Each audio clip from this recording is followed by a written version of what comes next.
പോലീസിനെയും ആഭ്യന്തര വകുപ്പിനെയും വെല്ലുവിളിച്ച് ഒളിവിൽ തുടരുകയാണ് അർജുൻ ആയങ്കി.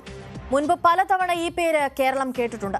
സമീപകാലത്ത് സമൂഹ മാധ്യമങ്ങളിലൂടെ ആദ്യം പോലീസിനെയും പിന്നീട് ആഭ്യന്തരമന്ത്രിയെയും വെല്ലുവിളിച്ചതോടെയാണ് വീണ്ടും അർജുൻ ആയങ്കി വാർത്തകളിൽ നിറഞ്ഞത്. ആരാണ് അർജുൻ ആയങ്കി? നിരവധി ക്രിമിനൽ കേസുകളിൽ പ്രതിയായ ഇയാൾ എന്ത് ധൈര്യത്തിലാണ് പോലീസ് സംവിധാനങ്ങളെ ആകെ വെട്ടിച്ചു കഴിയുന്നത്? ഒളിയിടങ്ങൾ ഒരുക്കാനും ആധുനിക സാങ്കേതിക വിദ്യകൾ ഉപയോഗിച്ച് സൈബർ പോലീസിനെ കബളിപ്പിക്കാനുമൊക്കെ ഈ കുറ്റവാളിയെ സഹായിക്കുന്നതാരാണ്? സിം കാർഡിന് പകരം വൈഫൈ ഉപയോഗിച്ചും ഫോൺ വിളിക്കാൻ രഹസ്യ ആപ്പുകൾ ഉപയോഗിച്ചുമൊക്കെയാണ് ആയങ്കി ഒളിവിൽ തുടരുന്നതെന്നാണ് പോലീസ് നിഗമനം.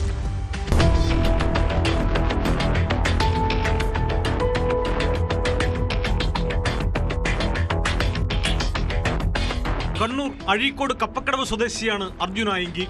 30 പ്രായം. പഠിച്ചത് +2 വരെ.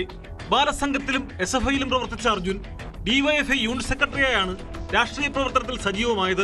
CPM സൈബർ പോരാളിയായി സമൂഹ മാധ്യമങ്ങളിൽ ശ്രദ്ധിക്കപ്പെട്ടു. സൈബറിടങ്ങളിൽ രാഷ്ട്രീയ എതിരാളികളെ വെല്ലുവിളിക്കുകയും ഭീഷണി മുഴക്കുകയും ഒക്കെ ചെയ്തതോടെ അർജുൻ ആയങ്കിക്ക് ആരാധകരും കൂടി. എന്നാൽ രാഷ്ട്രീയ പ്രവർത്തനത്തിനപ്പുറം കുറ്റകൃത്യ ശൃംഖലയുടെ സൂത്രധാരൻ കൂടിയാണ് ഇയാളെന്ന് അധികം വൈകാതെ വെളിപ്പെട്ടു. കണ്ണൂരിലെ രാഷ്ട്രീയ സംഘർഷങ്ങൾ കുറഞ്ഞപ്പോൾ ചില കൊട്ടേഷൻ സംഘങ്ങൾ സ്വർണ്ണക്കള്ളക്കടത്തിലേക്ക് തിരിഞ്ഞതാണ് അർജുൻ ആയങ്കിക്കും പുതുവഴികൾ കാട്ടിക്കൊടുത്തത്. കരിപ്പൂർ സ്വർണ്ണക്കടത്ത് കേസിലൂടെയാണ് അർജുൻ ആയങ്കി കുപ്രസിദ്ധി നേടിയത്.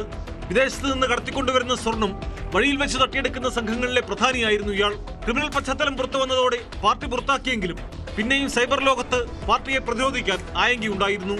സ്ഥിരം തലവേദനയായതോടെ നേതാക്കൾക്കെല്ലാം ഇയാളെ തള്ളിപ്പറയേണ്ടി വന്നു.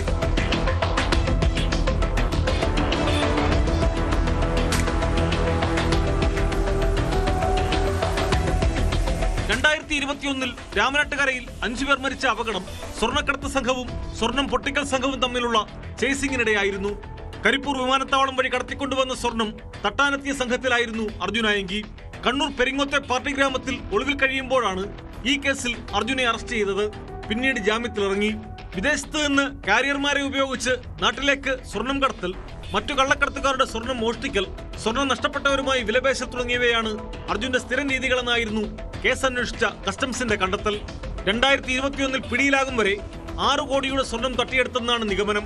സ്വർണം തട്ടിയെടുക്കാൻ TP ചന്ദ്രശേഖരൻ വധക്കേസ് പ്രതികളായ കൊടിസുനി, മുഹമ്മദ് ഷാഫി എന്നിവരുടെ സഹായവും ലഭിച്ചിട്ടുണ്ടെന്ന് കസ്റ്റംസ് കണ്ടെത്തിയിരുന്നു. സ്വർണ്ണക്കടത്ത്, കൊട്ടേഷൻ, വധശ്രമം, മോഷണം, ഭീഷണി തുടങ്ങിയവയാണ് അർജുൻ ആയങ്കിക്കെതിരെയുള്ള കേസുകൾ. 2023 പാലക്കാട് മീനാക്ഷിപുരത്ത് നിന്ന് സ്വർണ്ണ വ്യാപാരിയെ തട്ടിക്കൊണ്ടുപോയി 75 പവൻ കവർന്ന സംഭവത്തിന് പിന്നിലും ഇയാളായിരുന്നു. 2022 ആയങ്കിയെ കാപ്പ ചുമത്തി കണ്ണൂരിന് പുറത്തേക്ക് നാട് കടത്തിയിരുന്നെങ്കിലും പിന്നീട് കാപ്പ റദ്ദാക്കപ്പെട്ടു.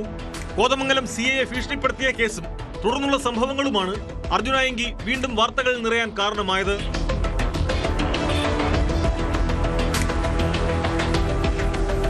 വിപുലമായ സൈബർ ബന്ധങ്ങളും സ്വർണം പൊട്ടിക്കലും കള്ളക്കടത്തുമൊക്കെ വഴി ഉണ്ടാക്കിയെടുത്ത ക്രിമിനൽ ബന്ധങ്ങളുമാണ് അർജുൻ ആയങ്കിക്ക് പോലീസിനെ വെട്ടിക്കാൻ സഹായകമാകുന്നതെന്നാണ് നിഗമനം. സാധാരണയായി അക്കൗണ്ട് ലോഗിൻ ചെയ്യുന്ന IP അഡ്രസ്സും ടെലികോം ടവർ ലൊക്കേഷനും പിന്തുടർന്നാണ് പോലീസ് പ്രതികളെ കണ്ടെത്തുന്നത്. എന്നാൽ അർജുൻ VPN സാങ്കേതിക വിദ്യയോ ടോർ നെറ്റ്വർക്കുകളോ ഉപയോഗിച്ച് സ്വന്തം IP അഡ്രസ് മറയ്ക്കുന്നുവെന്നാണ് പോലീസ് കരുതുന്നത്. സിം കാർഡിന് പകരം വൈഫൈയും സുഹൃത്തുക്കളെ വിളിക്കാൻ രഹസ്യ ആപ്പുകളുമൊക്കെ ഉപയോഗിക്കുന്നു. സമൂഹ മാധ്യമത്തിൽ പോസ്റ്റ് ഇടാൻ പ്രത്യേക ആളുകളുമുണ്ട്. ഇത്തരം സാധ്യതകൾ മുമ്പിൽ കണ്ട് സമൂഹ മാധ്യമ അക്കൗണ്ടുകൾ മാത്രം പിന്തുടരാതെ അർജുനുമായി ബന്ധമുള്ളവരെ കേന്ദ്രീകരിച്ചാണ് പോലീസ് അന്വേഷണം.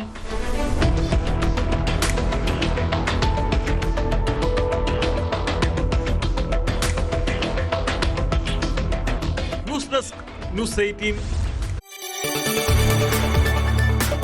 കൂടുതൽ വാർത്തകൾക്ക് news 18 Keralam YouTube channel subscribe ചെയ്യുക.